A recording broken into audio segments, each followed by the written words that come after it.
need to unmute myself. I'm sorry.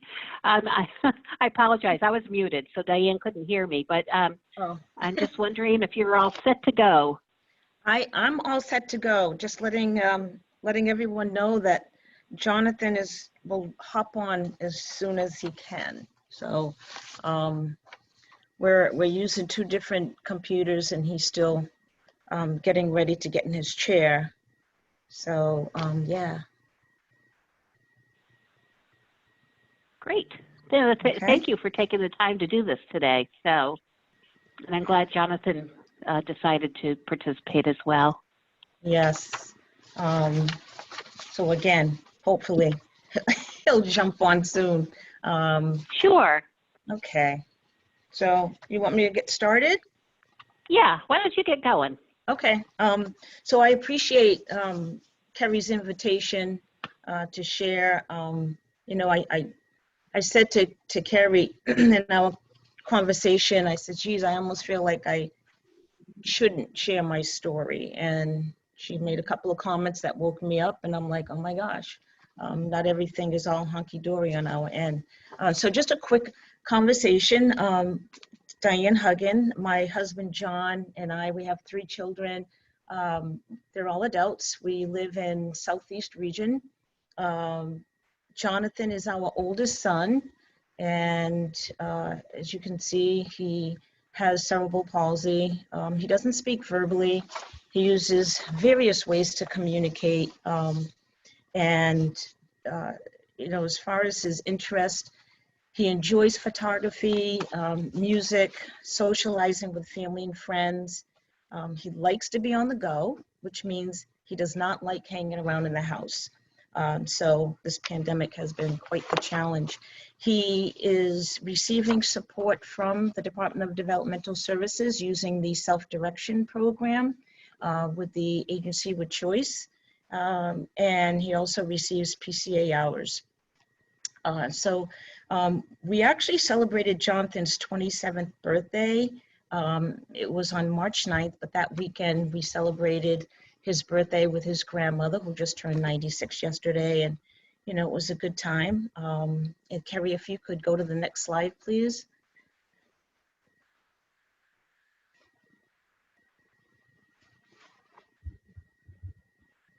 So March 10th, obviously, Governor Charlie Baker declared state of emergency. And honestly, for me, it was just, I felt like I was just standing in space. Like there were so many things that were going through so many thoughts that were going through my head. And little did I know, and we're all in the same boat, what seemed like overnight our lives changed. And just to share with you, Jonathan's weekly schedule, his routine included 2 days out of the week delivering mail at our city hall, which allowed him for a great opportunity to interact with people. He has a lot of friendships over at the city hall. He's been doing that now for several years. I mentioned that he enjoys photography. He goes out at least 4 days a week, just traveling throughout Southeast Mass and Rhode Island to work on his photography. And his activities reflect his own choosing, interest, relates to his talents. He takes care of his own shopping and banking. So that was, another day or two during the week. He receives private music lessons. That was another day. And always, like I said, always on the go, whether it be spending time with family or friends. So like everyone else, his routine changed. It obviously, it's hard on everyone, but how we process that or this state of emergency depends on each person. For Jonathan, it was hard, and I can't say that he sat there and thought, oh wow, this is a state of emergency. It was just clearly like, what do you mean I can't go out? So we thought about what immediate change are we going to have to make in order to stay safe, healthy, and balance everyone's needs. Next slide, Kerry. So, Jonathan and I were out one day. It was really the beginning of we're going to have to do things differently. I am probably the number one person that he doesn't want to hang out with. However, it is what it is. And so just I was out, taking a stroll with him and just having a conversation and, shared with Jonathan what was going on. But it just helped me to really process what was going on and to be able to have a conversation with my husband. One of the first things that we did was we did look at, okay, the amount of support that he was receiving. So we had to decrease, support, which meant more time for me to care for Jonathan. We felt that, limiting the number of people in our home would definitely help to stay safe and healthy, and thinking about other people as well. So we looked at what is the one thing that would make this journey less chaotic. And Jonathan's photography is extremely important to him because, again, it allows him to be out and just enjoy the outdoors. And we also looked at the fact that with his photography, he doesn't have to be around people other than his coach, Neil. And so, again, talking with my husband and thinking about our daughter who has been working from home. Our other son had just moved out in December, so we didn't have to worry about his space. And so, photography it was going to be. Next slide. And so Neil and Jonathan, they work really well together. They have a great relationship. Neil is Jonathan's coach, who helps him with a lot of things, but photography is the main thing that they focus on when they're out. But using his photography, has helped Jonathan to think about his goals around friendships and meeting people and learning, not just about photography, but different areas that they travel to. There's always something to learn.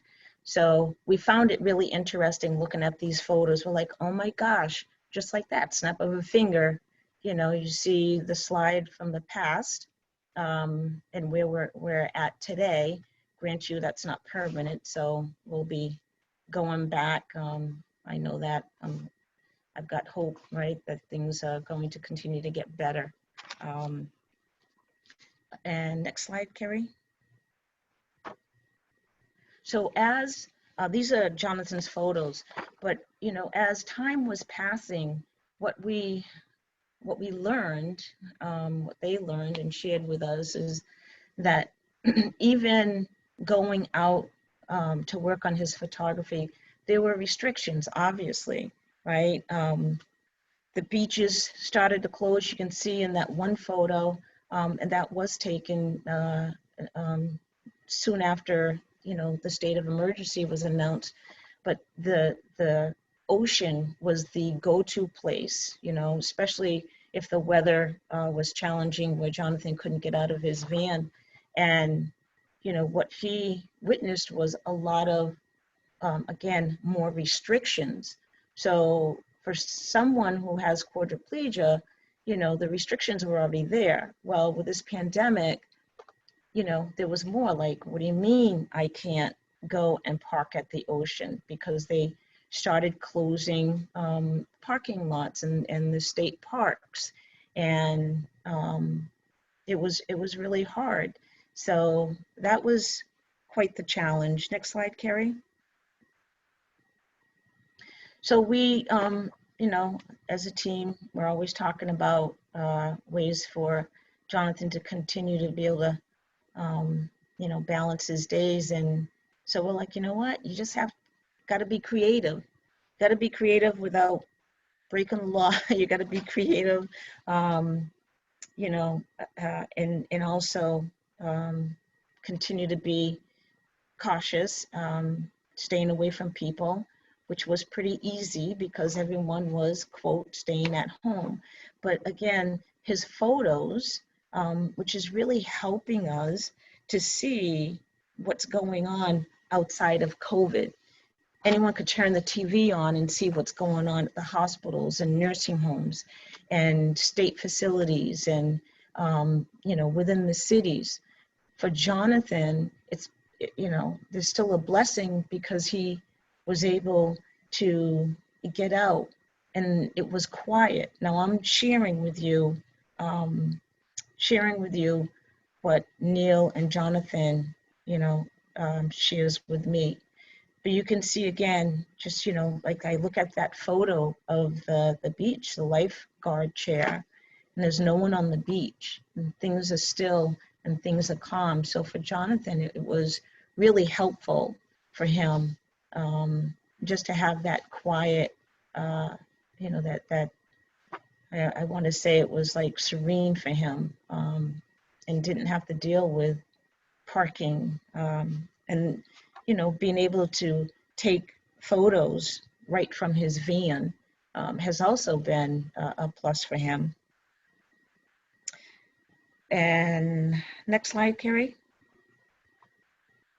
So another photo, all these photos are Jonathan's. But when I looked at this photo, I thought, oh my gosh, look at that pathway. It's not smooth. It would be challenging for anyone, whether someone in a chair or someone walking.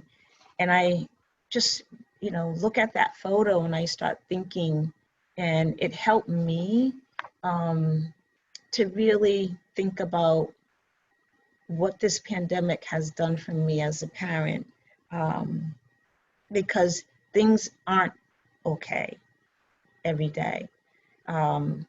It's been even more challenging because, again, Jonathan's time doing what he enjoys is limited, but it also required all of us in our family to change our routine. And I had to be more available to Jonathan. He's 27 years old. He does not want to hang out with his mother all the time. And I had my own responsibilities and obligations outside of taking care of my son. And so trying to balance has been really difficult. For Jonathan with his communication challenges, you know, and his father, you know, jokes around a lot, but we were arguing. For a guy who doesn't speak verbally, my aching head, he had a lot to say to me. And it was hard. And, you know, his voice would go up, my voice would go up, trying to help him to understand that this, you know, pandemic has put restrictions on everyone, and, you know, hoping that he would grasp the challenges that were before all of us. So it was hard. And, you know, for me, as a parent, you know, I know that people sometimes look into my life and like, oh yeah, wow, she's got it all together and everything's okay. And it's like, no, it's not okay. You know, I've been trying to take care of myself as much as possible. And my sisters and I, my family, we all live pretty close together, but we started meeting at one of the schools in our neighborhood that allowed for physical distancing and to be able to take a walk. And not a lot of people were there, so that worked out great. But, you know, my sister and I, we had heard a message from our pastor this one particular weekend. And, you know, it was really all about, you know, checking in with self, like, are you okay? And I asked my sister, hey, so, you know, what, is there like any area in my life that you think that I need to work on? Not expecting her to be so open and honest, but she was, and she she said that I don't always face sadness, and I don't always face head on my emotions, that I tend to like be real quick, you know, like address them, move on. And I think that that's okay in some cases, but for what we're going on right now and for the responsibilities that my husband and I have, it was important for me to be honest with self. And, you know, I was ready to disagree with her. And then I told her, I said, yeah, you know, I'll think about that. And as time went on, I started to pay attention to what was happening. And then there was this one other day that we decided to go for a walk. And after going for a walk, we just, you know, took a break, and we were sitting around just having a conversation, and not quite sure who unlocked the floodgate, but the tears came, and I was just like, oh my gosh, you know, there was just so many thoughts that came to my mind, and just reflecting on the past and everything that we worked so hard to put together for our son. And so, you know, this time has really helped me to, and not that I didn't know this, but you can have a plan, and it's important to have a vision. However, you gotta, I'm speaking again as a parent, and hoping that there are parents hearing this, but it's not promised. But it doesn't mean that life has to fall apart. And so for me personally, you know, again, it's important to have that vision and not let go of it. But the plan that I had for, you know, March, April, May, and right through the fall for this year, those plans have changed. And so now it's important for me to come back to the planning table and think about, okay, how is it that we you know, what is it that we need to recreate, to be able to not lose what we've worked so hard for, and to bring balance. Another thing that I came to realize was, oh my gosh, the people in Jonathan's life, the people who provide care for him, these people are so important to us. I couldn't imagine not having support, you know. So, you know, we're blessed. Jonathan's got a good team.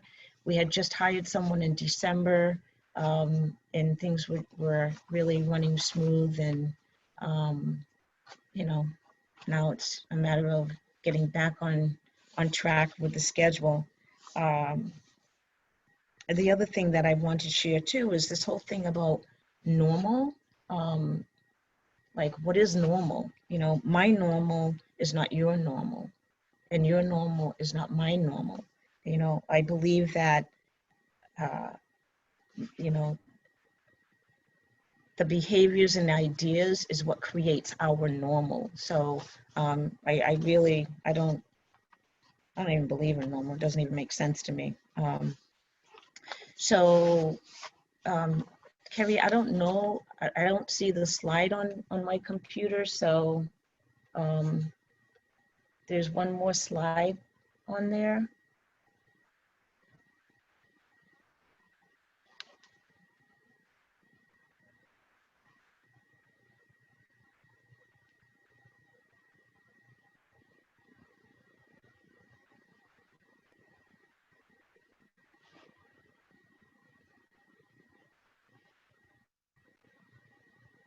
And can everyone hear me?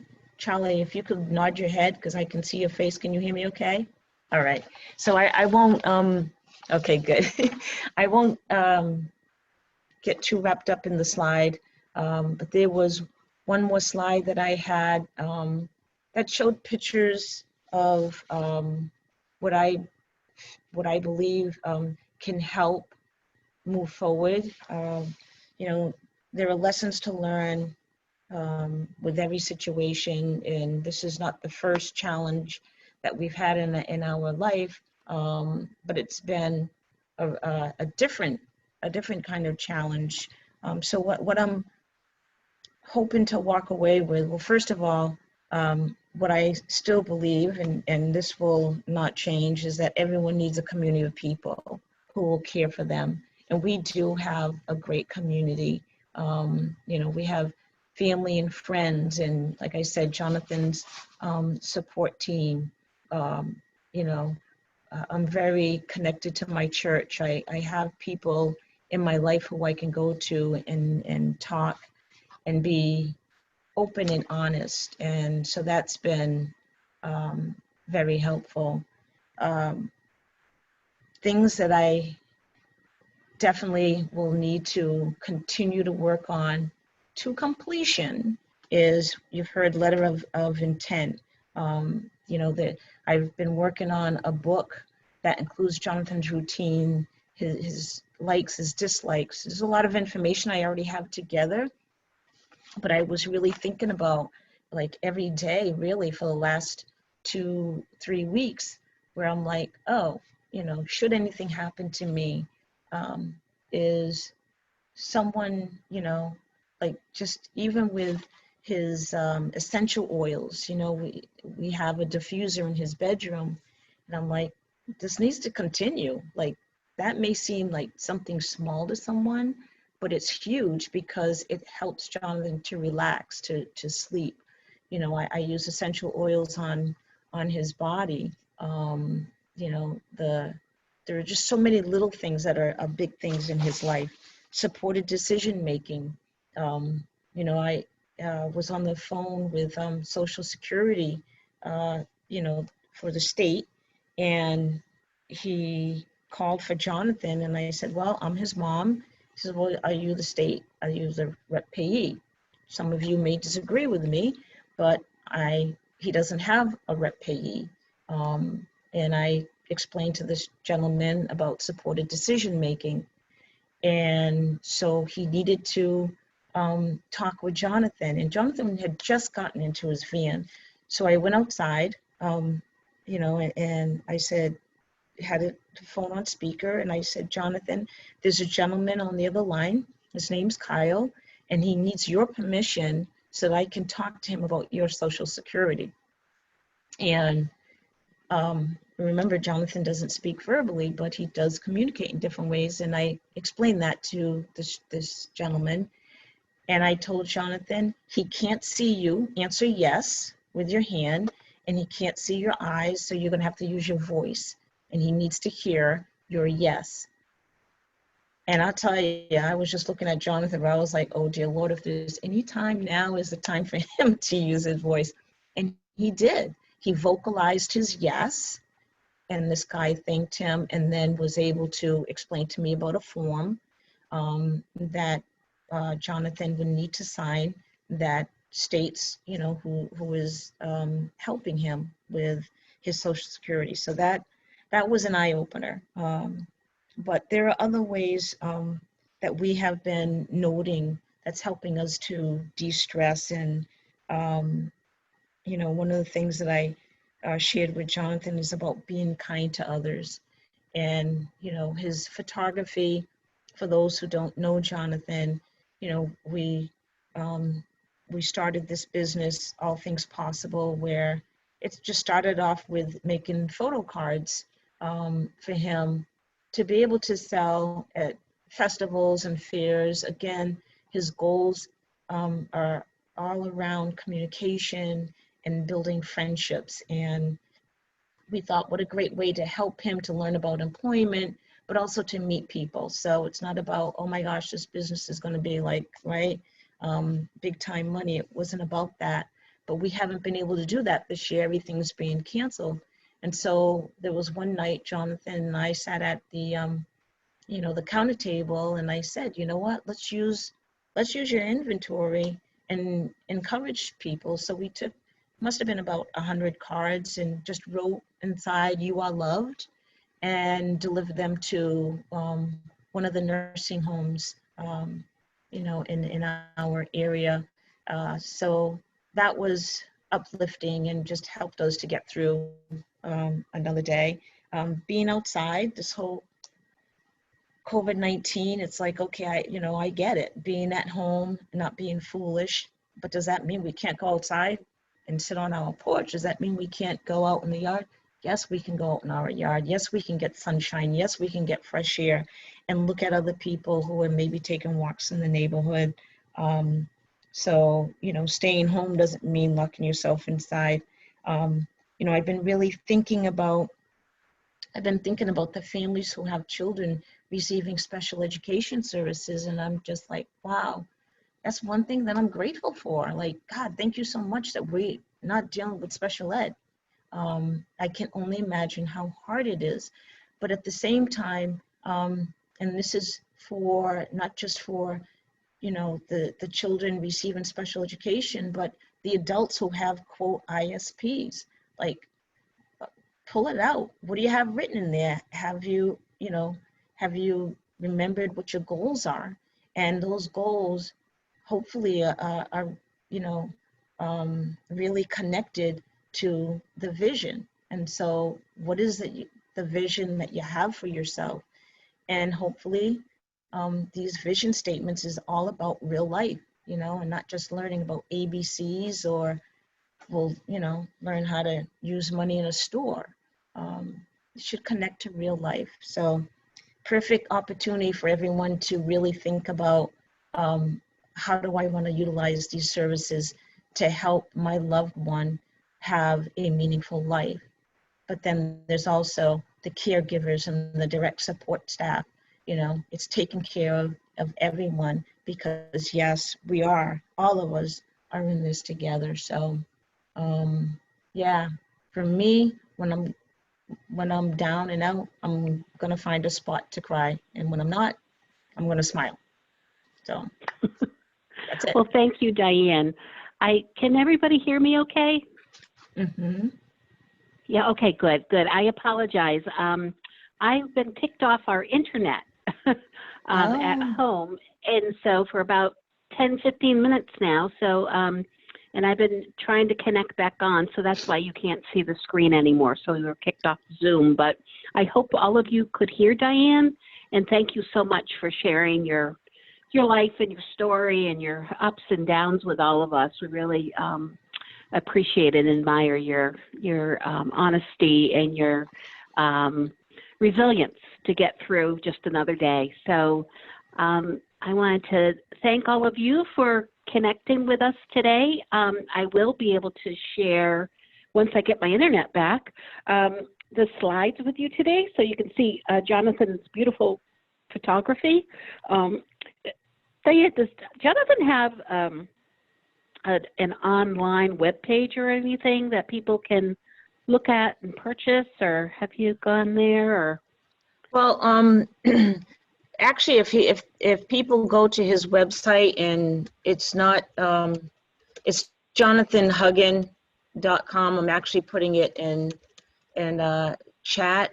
So we're not really big into the online, but there are different ways that we've been able to share his photography, whether people purchase or just view, or nice. We also help charities as well. Yeah. That's awesome. Yeah, no, actually, Dianne and Jonathan, they donate a beautiful picture for our gala every year. You have been, so we really appreciate it, all of that.